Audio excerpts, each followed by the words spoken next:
앉아만 있어도 돈이 모이는 그곳, 세상에 하나뿐인 카페 빈센트에 오신 여러분을 환영합니다. 안녕하세요, 빈센트입니다. 네, 카페 빈센트에 여러분을 초대합니다. 안녕하세요, 아나운서 성유입니다. 와. 네, 빈센트님 요즘 스포츠 센터에 사람들이 엄청 많이 있대요. 아무래도 연초니까.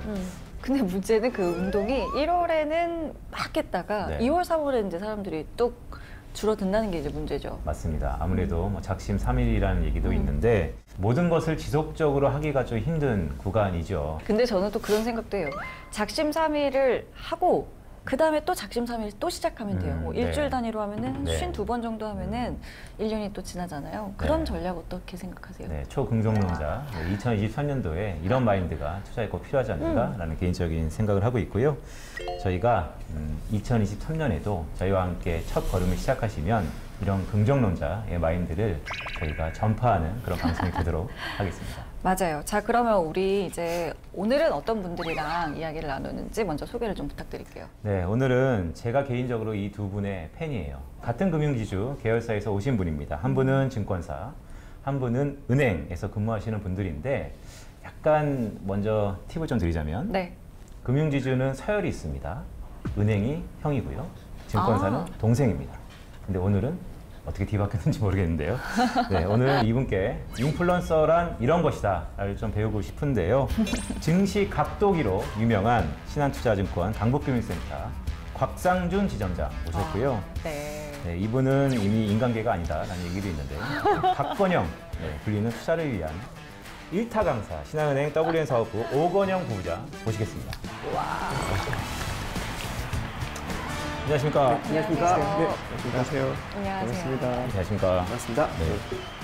와, 오늘 추운데 나와주셔서 감사합니다. 뭐 회의 끝나고 또 바로 오셨다고. 아, 네, 그렇습니다. 저 새해 첫날부터 이렇게 또 감사드립니다. 네. 불러주셔서 너무 감사합니다. 불러주셔서 감사합니다. 덕분에 저는 이렇게 우리 박건영 등 타고 나올 수 있어서 슈퍼스타 등 뒤에서 이렇게 뭐 그림자가 느껴져요. 여기 그 아우라 이런 게 느껴집니다. 그러니까 또. 제가 개인적으로 오늘 이렇게 불러주신 건 너무 감사한데 처음에 이게 오고 싶지가 않은 게 진짜 일단 첫 번째는 제가 형님을 되게 무서워하고 왜요? 아유 저희 싸움 잘해서? 싸움 잘해서?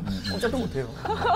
두 번째는 저희 빈센트님이 이코노미스트시잖아요. 제가 이코노미스트하고 별로 얘기하고 싶어하지 않아서 제가 왜냐하면 항상 이콘에서 큰 그림들을 되게 많이 얘기를 해줘요. 그런 얘기들을 듣고 저는 이제 그거 갖고서 이제 막 각색을 하는데 또 짓궂은 질문도 많이 주시고 되게 이제 엄청나게 이콘께서 또 이렇게 부르시니까 그러니까 어떻게 피하려고 하다가 여기 잡혀온 거죠. 사실은 저쪽은 도매고 저희는 약간 소매거든요. 그렇죠.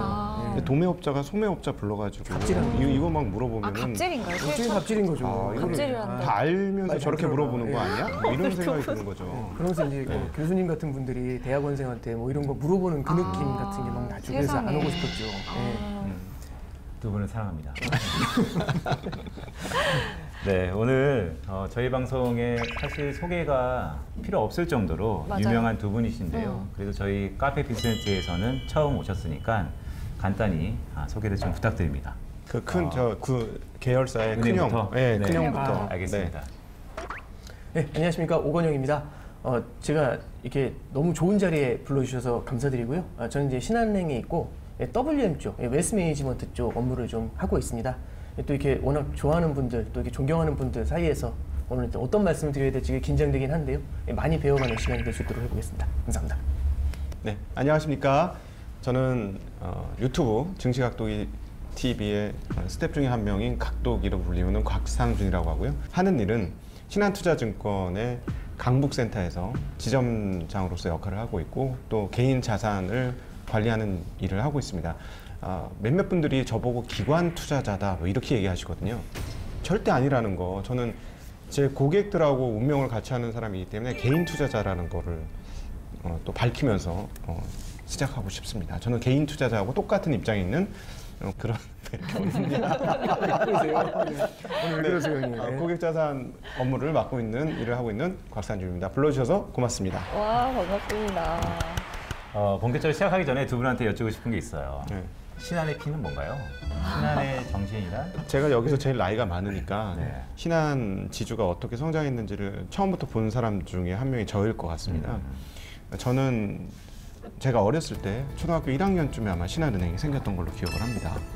근데 정말 놀라웠던 게 그 신한은행에 가면 만화책이 많았어요. 그래서 저는 부모님한테 돈을 받아서 하루에 1,000원씩 저금을 하면서 매일 은행을 다녔거든요. 그러면서 그 만화책 보러 갔었어요. 저 어렸을 때. 근데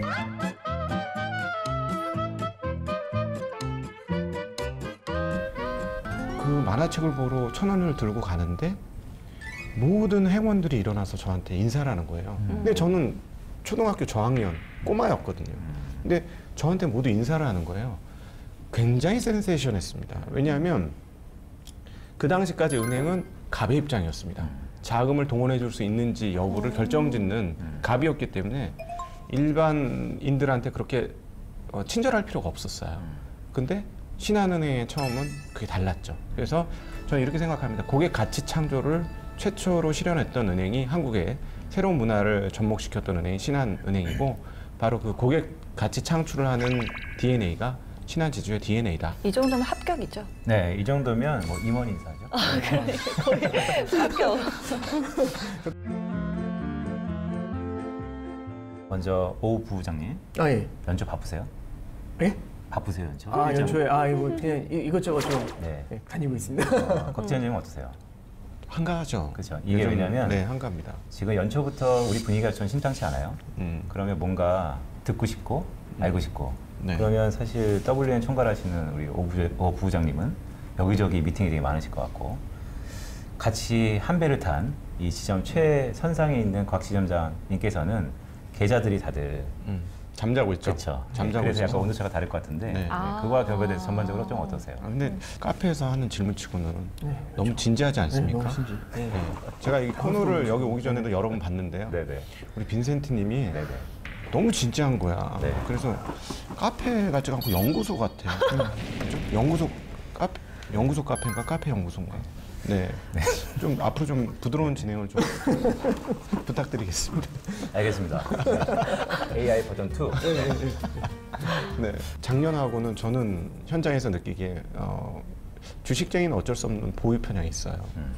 그리고 보유 편향을 안 가지면 정신분열이 일어나죠. 그래서 어쩔 수 없이 보유 편향이 있기 때문에 상당히 기대감으로 많이 시작을 했는데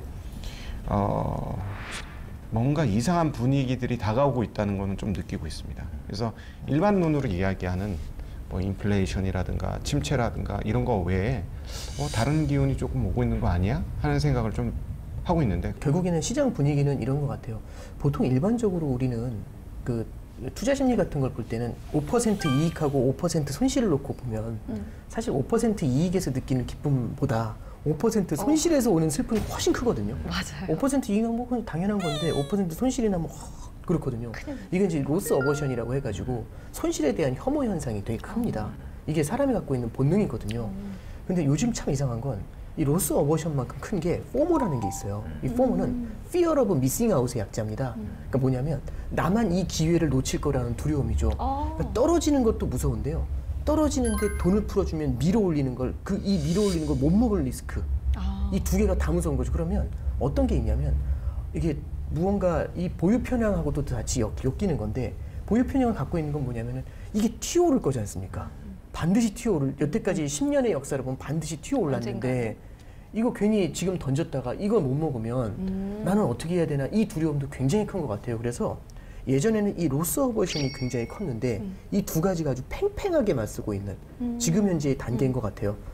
이제 우리가 이제 보면은 작년에 주가가 빠졌다고 생각을 하지만, 형님 앞에서 주식 얘기하면 안 되는데, 주가가 빠졌다는 생각을 하지만, 6월 달에 이미 나스닥 지수가 11,000포인트까지 내려왔었어요. 지금 한 1,500 정도 돼 있거든요. 그러면 6월 달부터 또 계속 빠졌다고 생각을 하지만 사실 그 옆으로 긴 게 되게 길어요. 그렇네요. 예, 옆으로 긴 게 되게 길어요. 그 기간 동안에는 계속해서 참호전을 하면서 계속 이렇게 밀려 내려가는 살짝 밀리는 듯한 느낌? 이런 그림을 좀 가져가고 있거든요. 그래서 저는 이게 단순히 펀더멘탈이라든지 두려움도 반영을 하지만 그 극한의 두려움의 반대편에는 무언가를 줄 거라는, 선물을 줄 거라는 기대감, 이 둘이 같이 팽팽하게 맞서고 있는 상황, 그런 게 아닌가 싶습니다. 제가 보니까 여기가 기관이네요. 여기가 기관 투자. 그러세요, 갑자기. 여기가 기관 투자자예요. 뒤집으시세요. WM이 전체를 총괄해야 돼서. 아니, 총괄이 아닌 거잖아. 그냥 거기에 그냥 한 명의 보감이다. 왜 그러냐면은 요 감정이 지금 딱 기관 투자자들이 갖는 감정이에요. 펀드 매니저들이 뭐냐면 그 다운사이드 리스크는 우리가 2022년 동안에 충분히 다 몸소 체험을 다 했고 다 얻어 맞았다. 근데 이러다 올라가면 어떡하지? 왜냐면 지금 펀드 매니저들의 현금 보유 비중은 역대급으로 높습니다. 그러니까 여기도 갑자기 올라가면 현금 들고 있었는데 현금 다 찾아놨는데 올라가면 그것처럼 바보 되는 게 없거든요. 얻어 맞을 때 얻어 맞고 올라갈 때 하나도 못 챙기면 옷 벗어야 되는 거거든요. 그러니까 기관 투자자들이 딱 이런 걱정을 하고 있고 개인들은 뭐 그냥 도탄에 빠져 있죠. 저 같은 경우는 도탄에 빠져서 언제쯤 반등을 할 것이냐 그것만 기다리고 있어서 딱 이 기관적인 마인드. 네. 제가 기관의 마인드는 아니고 근데 다만 이제 하나 제가 이왕 이렇게 말씀해 주셨으니까 저도 이제 펀드 매니저 미팅을 좀 해요. 아무래도 저희도 이제 펀드 판매를 하다 보니까 매니저분들 미팅을 하다 보면서 참 느끼는 게 이게 꽤 오래된 얘기입니다만은 액티브 펀드가 좋냐, 패시브 펀드가 좋냐 이런 얘기들을 되게 많이 했잖아요. 직관적으로 하나만 말씀드리면 2015년부터 해가지고 쭉 봤을 때는 패시브 펀드, 그러니까 지수를 따라가는 게 항상 이겼어요. 왜 그런 거 해서 보면 이게 잠깐 생각해보면 2015년도에는 바이오 비중이 우리나라 주식 전체 코스피에서 1%가 안 됐던 것 같아요. 그렇게 기억을 합니다. 또 이 숫자를 워낙 잘하셔서 숫자를 몰라요. 여기가 숫자 왕이지. 1%가 안 됐는데 지금 보면은 그 비중이 7%, 8% 이렇게 올라와 있거든요. 그럼 그 얘기는 뭐냐면 바이오가 7배 뛰었다는 얘기지 않습니까? 그러면 이게 사실상 내가 액티브 펀드를 운용을 하면 바이오로 오버웨이트 해놓지 않으면 지수를 이길 방법이 없어요. 그런 거지 않습니까? 근데 사실 일반적인 펀드 매니저들이 과연 바이오 같은 경우를 막 이렇게 막 오버웨이트를 막 이 액티브하게 할 수 있는가? 이게 쉽지가 않거든요. 그러다 보니까 아무래도 지수를 이기기가 쉽진 않았던 것 같아요. 그래서 상승장이라든지 특정 성장 섹터가 달려갈 때는 패시브가 액티브보다 오히려 더 강한 모습들을 보이는 경우들이 좀 있었던 것 같아요. 근데 이제 작년 한 해를 보면 사실 주가가 많이 흔들렸고 성장 섹터들이 많이 흔들렸으니까 이러면 액티브가 오히려 더 잘하지 않았을까라고 생각을 했는데 작년에도 액티브가 생각보다 쉽지 않더라고요. 이게 이제 가장 큰 이유 중에 하나가 이 말씀드렸던 것처럼 그냥 일방향으로 내려오거나 어떤 추세가 형성이 됐었을 때는 액티브가 움직일 수 있는 룸이 있는데 이게 작년에 보면은요 주가가 튀었다 가라앉았다 튀었다 가라앉았다 튀었다 가라앉았다 이게 한 서너 번 반복했거든요. 그럼 이때마다 또 섹터가 바뀌어요. 이러니까 이게 오히려 실수를 하는 경우들, 그러니까 뭐냐면 바닥에서 끌어올릴 때 바닥인가 해서 따라갔다가 깨지고 이런 일들이 이제 반복되는 일들이 조금 생기는 것 같더라고요. 그래서 이제 작년에도 보면은 액티브가 아주 막 패시브를 완벽하게 이기거나 그런 모습을 보이진 못했던 것 같습니다. 그러니까 기관 투자자들이 느낀다거나 아니면 이제 일반 투자자들이든지 간에 결국에는 지금은 말씀드렸던 것처럼 두 개의 구도, 포모하고 결국에 포모하고 이제 로스 어버션 이 둘 사이에서 상당히 많은 고민들을 하고 있는 그리고 그 모습이 올해도 좀 이어지게 될 것 같아요. 예, 현재로서 그렇게 생각합니다. 그러니까 지금 작년에 롱숏을 했던 펀드들 외에는 그 말씀 여기 얘기하신 것처럼 액티브라면 이제 그 롱 바이어스, 그러니까 매수 중심의 그런 쪽은 손실률이 어마무시합니다. 그렇죠. 저는 그게 굉장히 많이 위로가 됐어요. 나 엄청 못했는데 나보다 더 못한 애들이 있네. 전문 프로들인데 그럴 거기도 수 있겠네요. 예, 근데 나보다 거의 이건 뭐야? 50%에서 나보다 100% 이상 못한 것도 있네. 이러면서 이러면 안 되는데 남의 잘못을 가지고 굉장히 위로를 많이 받기도 했습니다. 그러니까 그만큼 액티브 펀드들은 많이 어려웠어요. 네. 작년은 특히 하반기에는 팽팽했던 것 같습니다. 그런데 희망 회로를 좀 돌려볼까요? 이 팽팽했던 균형이 51대 49 아니 6대 4 언젠간 깨질 겁니다. 그게 대부분 2분기가 분수령이라고 얘기를 하고 있는데 자 어떤 트리거 때문에 깨진다면 깨질까요? 역시 저 사회자가 이코노미스트니까 그러니까요. 네. 패널처럼 이렇게 딱 들어오네요. 많이 조심해야 될 것 같습니다. 네. 저는 중국이 최대 변수가 될 거라고 생각합니다. 중국은 작년 한 해 내내 돈을 엄청나게 풀었어요. 계속 보면 지표들 나오는 걸 보면 사회융자 총액이 계속 신기록 갱신할 정도로 돈을 풀었어요. 근데 경기는 계속 하방입니다. 그래서 많은 분들이 시위 때문에 이번에 제로 코로나를 풀었다라고 생각하지만 시위 때문에 풀었다고 하기엔 너무 급하게 푸는 것 같지 않습니까? 한 달 채 안 걸립니다. 그러면서 분위기는 뭐냐면 1월에 정점을 만들겠다는 거예요. 일부러 확진을 시켜가지고 정점을 만들려고 하는 것처럼 1월 중순에 정점이 나올 거란 얘기들이 막 지금 쏟아져 나오고 있거든요. 이는 왜 이러냐? 디플레가 사실상 진입을 한 상태가 중국이었습니다. PPI가 마이너스가 지금 2달째 나왔고요. CPI도 돼지고기값 떨어지는 거 봐서는 마이너스 가능성이 전혀 없지 않을 정도로 뚝뚝 떨어지고 있어요. 그러니까 중국은 이제 더 이상 견딜 수 없어서 행동하기 시작을 했던 것이고 제로 코로나를 이렇게 급하게 풀 정도로 급한 상황이다라는 거고요. 그래서 최근에 이제 루머 같은 뉴스들이 잡히고 있는데 이거 좀 사실 확인은 좀 해봐야 됩니다. 중국이 고집적 반도체 투자에 지원을 안 하겠다라는 소리가 들리거든요. 근데 아직까지 믿을 수는 없어요. 이 얘기를. 근데 만에 하나 이게 진짜 사실이라면 이거 엄청난 뉴스거든요. 무슨 뉴스냐면 간단하게 말하면 미국한테 아, 형 미안해. 항복 선언이에요. 왜 그러냐면 이거를 경제적으로 말고 정치 경제적으로 좀 큰 틀에서 세계 지정학적으로 보면 왜 미국이 그렇게 중국 반도체를 못 잡아먹어서 안달이었느냐를 생각해 보면 이게 군사적인 목적으로 이용할 가능성 때문에 그랬다고 저는 생각을 해요. 왜냐하면 요즘에 뭐 전쟁하는데 무인 드론 뭐 이런 얘기 엄청나게 들리잖아요. 향후에 결국은 무기가 무인화될 가능성이 있습니다. 사람이 죽는 거에 대해서는 국민들이 엄청나게 저항을 하기 때문에 국가가 전쟁을 수행하는데 그게 좀처럼 쉬운 일이 아니에요. 그래서 결국 무인화가 될 텐데 무인화에 있어서는 무조건 반도체가 중요해지는 거죠. 근데 만에 하나 중국이 최첨단 반도체를 만들 수 있다면 무기 성능의 개선으로 이어질 겁니다. 그러면 그동안 일장 먹었던 미국이 딴 건 다 몰라. 심해서는 우리가 일장이야. 그래서 기축의 근거도 그 일장이었기 때문에 네네. 그렇게 되는 거 아니겠습니까? 네. 그게 흔들릴 수 있다는 거죠.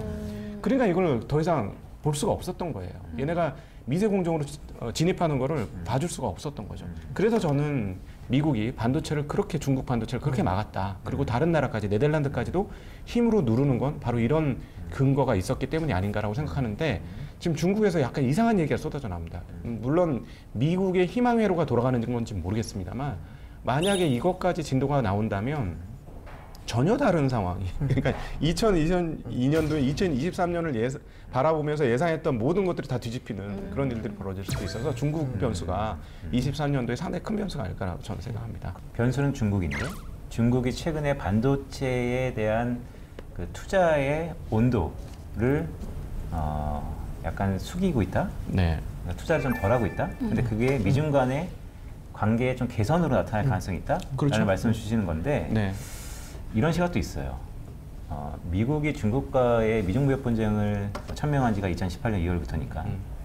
그런데 만약에 지금 이 상황에서 중국이 미국 말을 듣겠다라고 한다면 그럼 미국이 이제 됐다라고 할 가능성보다 더 억압시키진 않을까. 오히려 이때가 기회라서 아예 그냥 끝장을 보지 않을까. 네. 더 격화시키지 않을까. 그거에 대해서는 어떻게 해야 될까요? 제 생각에 미국도 만만한 상황이 아니지 않습니까? 인플레이션이. 아마 받을 거 받으면 줄 거 줄 수 있을 거라고 저는 생각합니다. 근데 중국을 오랫동안 연구한 사람들이나 계속 봐온 사람들은 중국이 절대 그럴 리 없다라고 지금 생각하고 있어요. 그래서 이 부분은 어떻게 진도가 나갈지는 확인은 해야 되겠고요. 만약에 중국이 좀 더 유화적인 상태로 가게 된다면 미국은 관세를 낮추면서 님도 보고 뽕도 따는 일을 하겠죠. 호혜적으로 대해주는 것처럼 하면서 자기네 인플레이션을 낮추는.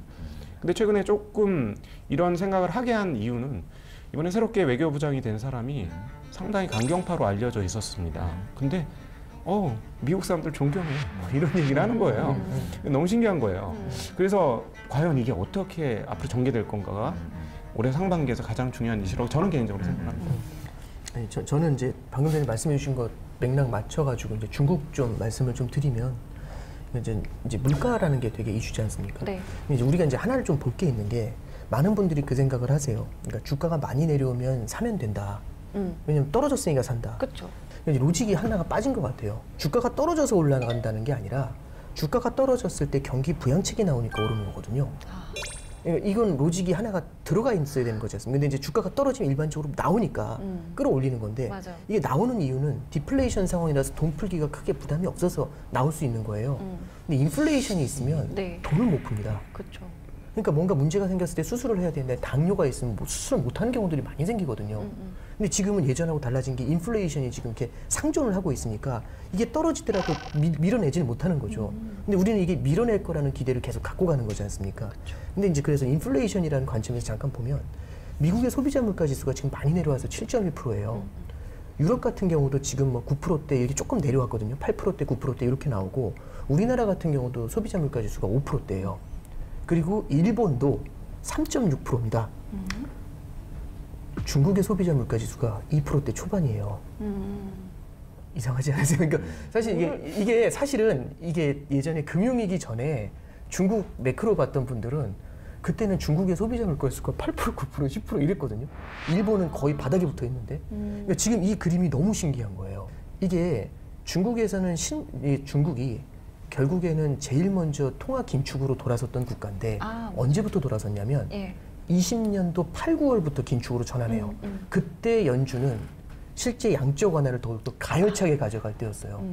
연준이 긴축으로 전환된 거는 사실상 어느 시점이다라고 하긴 그런데 사실상 긴축 쪽으로 방향을 선회를 하기 시작한 게 21년도 재작년도 9월이었던 거죠. 네. 그러니까 1년을 후행해서 미국이 따라가 줬던 거예요. 네. 그리고 실제로 주식시장의 고점도 중국 같은 경우 상해종합의 주식시장 고점이 20년도 9월에 기록을 했고요. 미국은 나스닥의 고점이 21년도 11월에 기록을 합니다. 정말로 1년 정도 차이가 그렇죠. 이거 잘 보실 필요가 있어요. 하나 말씀드리면 우리 이제 알리바바라는 기업을 보면 20년도 11월 달에 이제 상장하는 것에 문제가 생기면서 박살이 났잖아요. 근데 제가 주가는 안 봅니다만 근데 제 기억에 300불이 넘었다가 50불까지 빠졌다가 지금 보니까 100불 조금 언저리에서 왔다 갔다 하더라고요.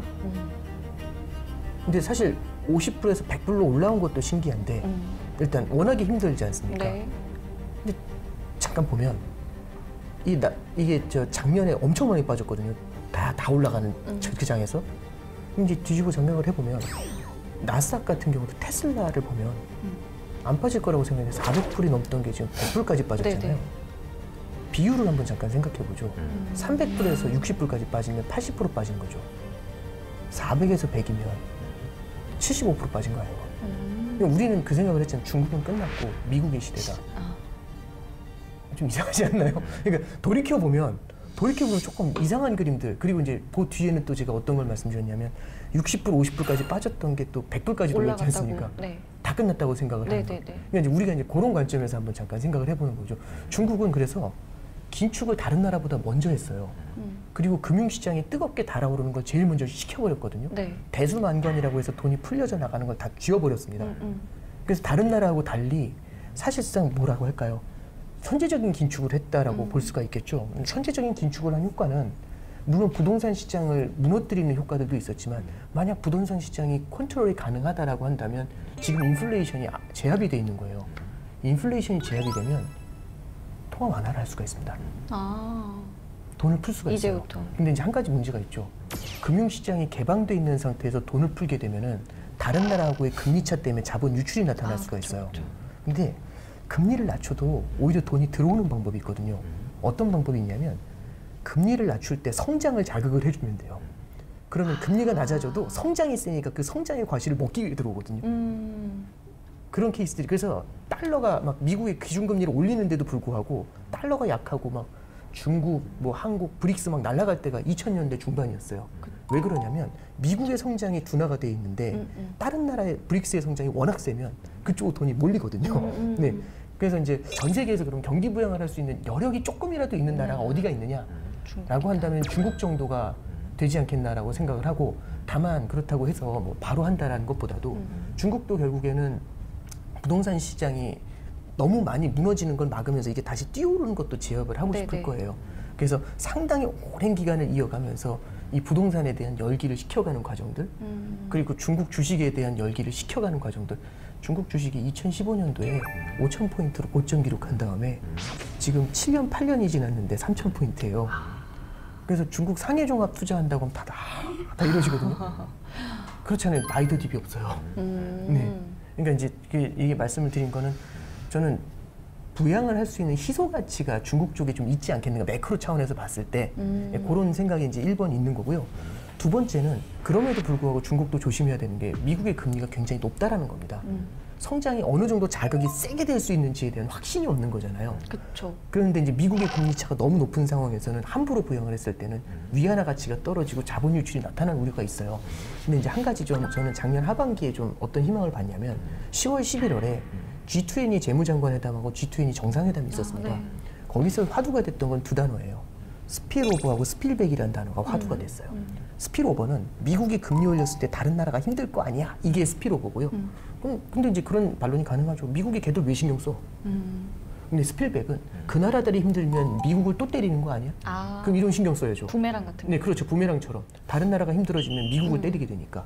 네, 그러다 보니까 미국에서도 이 달러 강세에 대해서 굉장히 많이 신경을 쓰는 것 같아요. 그게 뭘 만든 거냐면은 속도 조절을 만들게 되는 거거든요. 네, 그래서 저는 두 가지가 좀 우리가 좀 바라봐야 되지 않겠는가. 바로 실현화된다는 보다도 첫 번째는 중국이 부양을 할 수 있다는 점을 좀 한번 생각해 볼 필요가 있다는 게 1번. 그다음에 두 번째는 미국 입장에서도 일방적인 달러 강세를 만들면서 미국 혼자의 성장뿐만 아니라 달러 강세가 만들어내는 폐해에 대해서 드디어 이제 좀 인지를 하고 있다는 점. 이 두 가지 정도가 우리가 조금 변화의 징후로, 물론 이걸로 막 주가를 막 끌어올린다 이런 말씀보다도 이 두 가지가 그래도 이제 조금씩 바뀌어가는 희망의 징후가 아니겠는가, 그런 생각을 좀 해봅니다. 네. 네, 두 분의 말씀을 들어보니까 변수는 중국이다라는 생각이 좀 드는데요. 제가 조금 직군 질문 좀 해보도록 하겠습니다.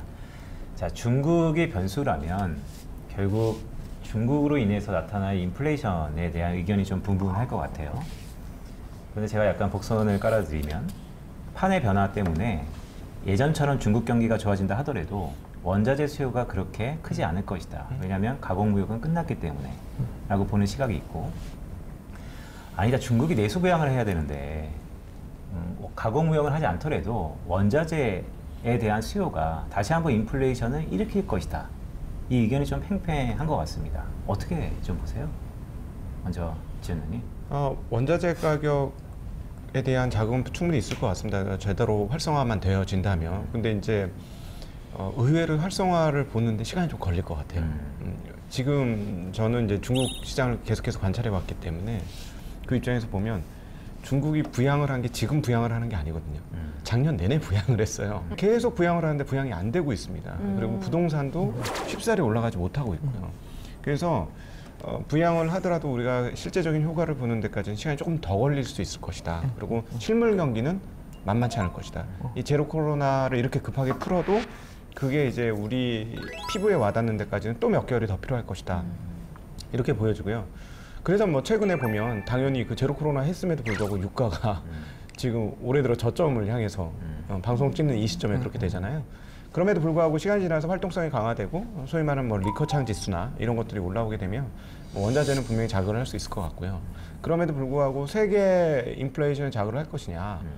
PPI를 보면 거기까지 가려면 시간이 굉장히 많이 필요할 것 같아요. 이제 내려오기 시작했다. 네, 이제부터 바닥을 다지기 시작했거든요. 마이너스 대에서. 올라가더라도 그 높은 데까지 올라가려면 당연히 시간이 걸릴 수밖에 없을 것 같습니다. 그러면 그런 의견에서 연장선상에서 보면 올해 인플레이션은 걱정 끝이네요. 저는 그렇게 생각합니다. 근데 그럼에도 불구하고 옛날 같은 인플레를 생각하면 그건 또 절대 오산이다. 그리고 지금 연준에서 걱정하고 있는 것도 그거고. 그러니까 3이나 4% 정도 수준에서 그냥 유지되는 인플레이션.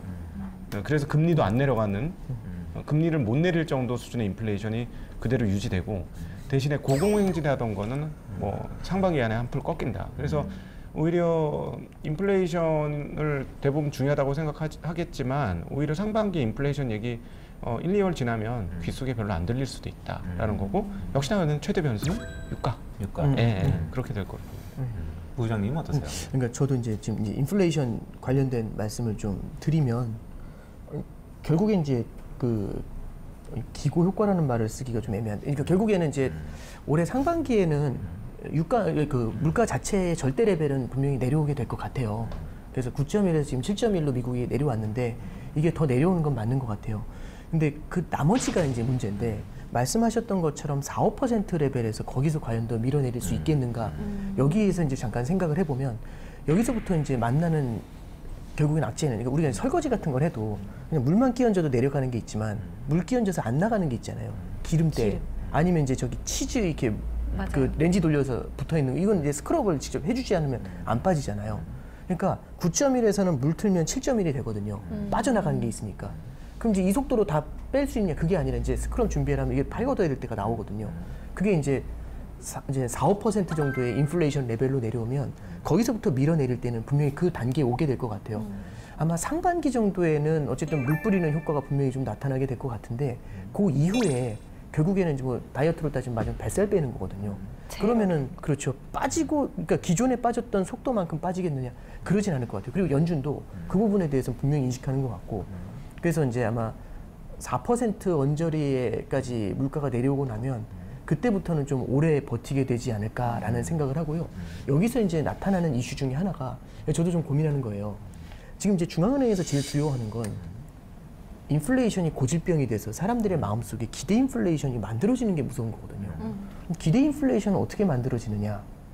그 병을 오랫동안 앓으면은 그게 고질병이 되잖아요. 그렇죠.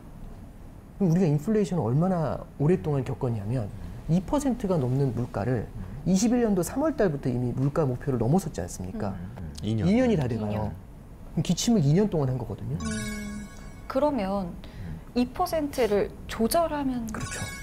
높이면 일단 첫 번째는요. 저도 그 생각이 들어요. 이게 4%로 오랫동안 유지가 되면 3년, 4년 기침할 수 있잖아요. 그러면 고질병이 될 수가 있어요. 그렇죠. 근데 이제 이런 생각이 드는 거죠. 아니다. 그냥 4% 정도까지 내려오면 사실 그건 기침을 하는 게 아니라 그게 정상인 거다. 그게 원래인 네, 거다. 그렇죠. 원래 괜찮은 거다. 새로운 세상에 적응해야지. 왜 그러냐. 그리고 2%라는 물가 목표도 사실은 92년도에 뉴질랜드에서 도입을 했던 거고 그 다음에 96년도, 7년도 넘어오면서 그린스펀이 가져왔던 거고 그거를 오피셜리 얘기했던 거는 버냉키가 2012년도에 얘기했던 거예요. 그 2%가 어떤 전가의 보도라든지 그게 뭐 정해져 있는 뭐 이데아가 아니다라는 거죠. 얼마든지 바꿀 수 있다라는 얘기가 나오는 거고 그런 얘기를 하는 이유는 그런 주장을 하는 사람들도 이게 2%까지 되돌리기 쉽지 않다는 걸 인정하고 있는 겁니다. 그러니까 그 질문을 하는 그 얘기를 하는 거죠. 아, 그럼 올려야지 이 얘기를 하는 거죠. 여기서 이제 저는 좀 그 생각이 들어요. 여기서 만약에 우리가 물가 목표 4로 바꿀게 딱 이러면 쟤네 뭐야? 이 생각이 월드컵 결승전 직전에 골대 크게 바꾸는 거거든요. 그럼 어떤 얘기가 나오고 이거 음모론 나오죠 당연히. 쟤네들 자신 없으니까 이제 저렇게 하네. 룰을 바꿔버리는 거죠 룰을. 와 그럼 의지가 없는 거네. 이렇게 생각을 그러면 인플레이션을 잡을 수가 없죠. 다시 인플레이션을 자극할 수가 있죠. 그래서 이런 타이밍에는 할 수가 없어요. 그럼 언제 할 수 있느냐? 할 만큼 했다. 만약에 인플레이션이 꽤 오랫동안 유지가 되면서 시장도 지치고 컨센서스가 만들어지잖아요. 그럼 약간 뭐랄까요? 동일하기보다도 뭔가 합의에 대한 생각들 그럼 바꿀 수가 있어요. 지금은 아니고요. 그러려면 모두가 지쳐야 됩니다. 더 지쳐야 되나요? 그러니까 이제 시장이 지친다는 게 아니라 인플레이션이 높아졌다는 걸 모두가 억셉트하는 그 단계. 그럴 때는요, 이 인플레이션 목표를 올릴 수가 있습니다. 그러니까 저도 목표 올릴 거라고 생각합니다. 지금은 아닙니다. 난 나오란 얘기죠.